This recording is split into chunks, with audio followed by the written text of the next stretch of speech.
Room 1046.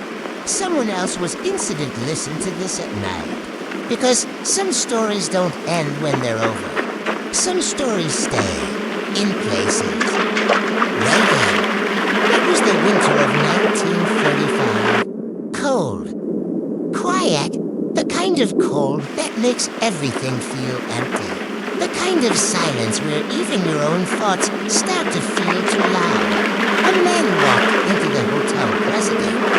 No luggage. No smile. No hesitation. Just a calm face. And eyes that looked like they hadn't slept in days. He signed the register slowly. Carefully. As if even writing his name carried risk. Roland T. Owen, but that name didn't belong to him, and the room he was given. Room 1046 would become one of the most mysterious places in history. At first, nothing seemed wrong, but the staff, they felt it. That strange feeling you get when something isn't right, but you can't explain why. He carried almost nothing with him. No suitcase, no extra clothes, no personal items, just a comb, a toothbrush, and toothpaste. It was as if he never planned to stay, or never planned to leave. Every time someone passed his room, the same thing. Curtains tightly closed, lights completely off, even in the middle of the day. Darkness, constant, heavy, unnatural darkness. One afternoon, a maid knocked gently on his door. No answer. She opened it slowly and froze. The room was completely dark.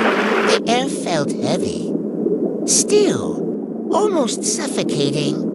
And there he was, lying on the bed, fully dressed, eyes open, not asleep, just staring. She stepped closer, nervous, and asked softly if he needed anything. There was a long pause. Too long.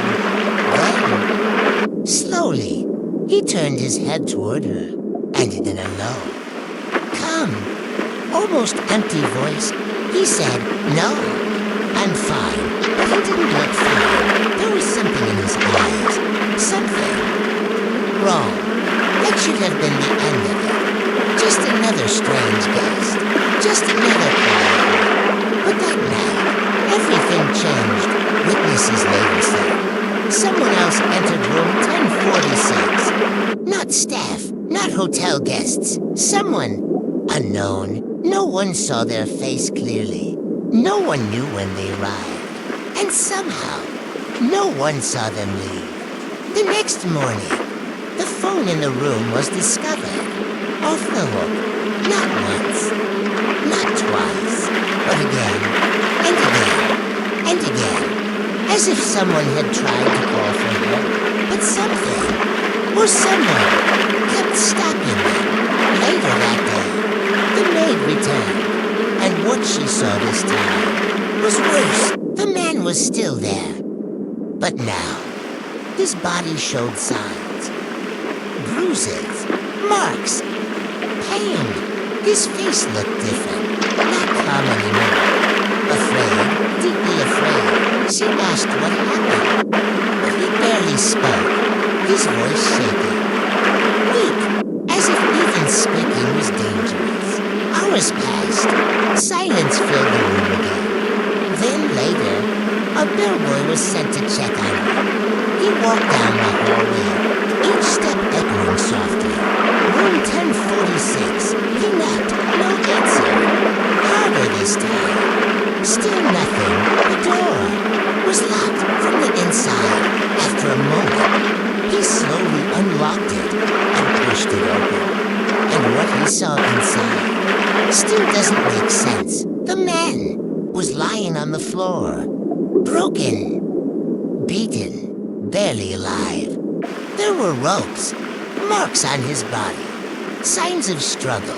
But here's what terrified everyone. There was no weapon, no forced entry, no sign that anyone else had been there, and yet it was impossible for him to have done that to himself.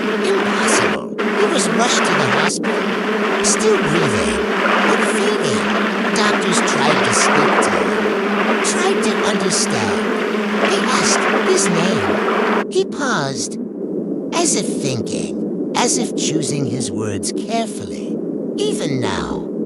And then he said it again. Roland, Teague, Owen, the same lie, the same false identity, even at the edge of death. And then he died days later. Investigators discovered the truth.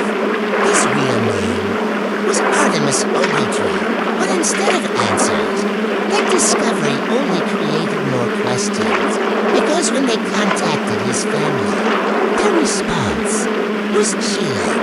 They hadn't seen him in years, no contact, no explanation, no idea why he was there.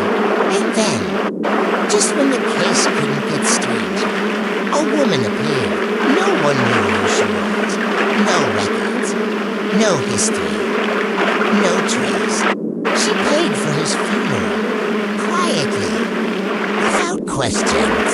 And before leaving, she sent flowers. With a note. Just one name. Louise. No last name. No message. No explanation. And then, she disappeared.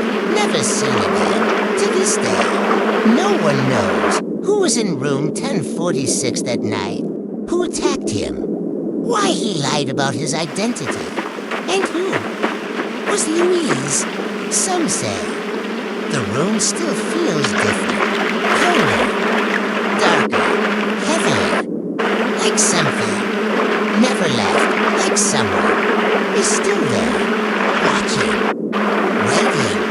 And if you ever find yourself in a quiet hotel room, late at night, and the lights suddenly feel too dim, and the silence feels too loud, and the phone starts ringing, slowly, echoing through the darkness, don't answer it, because it might not be a call.